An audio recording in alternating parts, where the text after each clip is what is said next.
Hong Kong. In just over 100 years, it's transformed itself from a sleepy fishing village to one of the world's greatest metropolises. 7 million people, 8,000 skyscrapers, crammed onto a few tiny islands. Its homage to consumerism has made Hong Kong a shopper's paradise. But there's one product residents are having difficulty buying, and that's locally grown fresh food. Hong Kong produces only 7% of its own food. The rest needs to be trucked or flown in, mostly from China. And after a spate of food contamination scandals on the mainland, shoppers are growing wary of food marked product of China. The scandals have boosted demand for chemically free produce, and organic farms are opening up in the new territories area of Hong Kong along the Chinese border. But with space at a premium in Hong Kong, these fledgling enterprises are being eyed off by developers. The Mapopo village farm in the new territories is in the firing line. Developers want to bulldoze a third of this rich, fertile farmland and put up more of these high-rise apartments.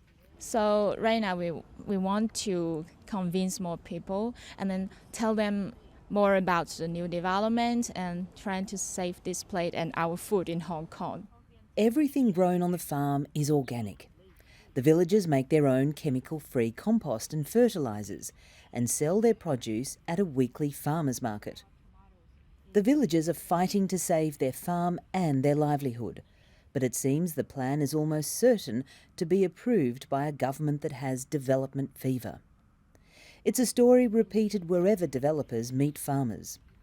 Joey's 10,000 square feet farm of greenhouses supplies Hong Kong's top restaurants with organic produce.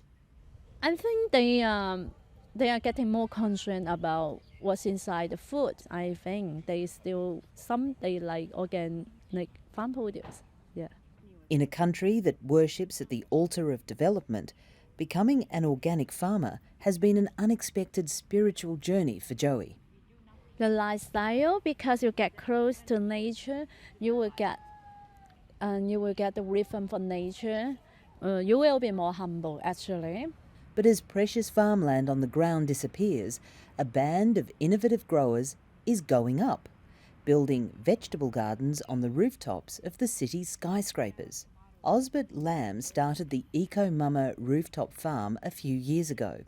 Local residents rent garden boxes for a few dollars a month, and Osbert and his team of expert volunteers help them grow a wide range of fruit and vegetables. They eat more healthier. They never think, that organic food is expensive anymore because, once they contribute themselves, the labors, into gardening or farming, they know it's not an easy task. They tend to appreciate more organic produce, and fair trade. Osbert is constructing his third rooftop farm, but says while officials are impressed with his achievements, there is no government support for rooftop farming.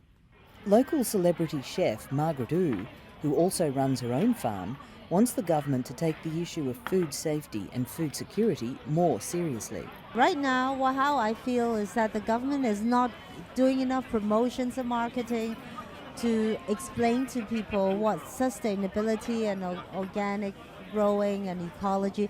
I don't think we get enough education on that side. I think there are people who are doing like magic work on their little balconies and stuff, have a complete garden.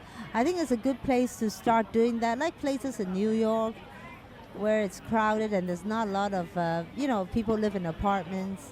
I think everyone should I hope everyone will look to Hong Kong as one of the samples.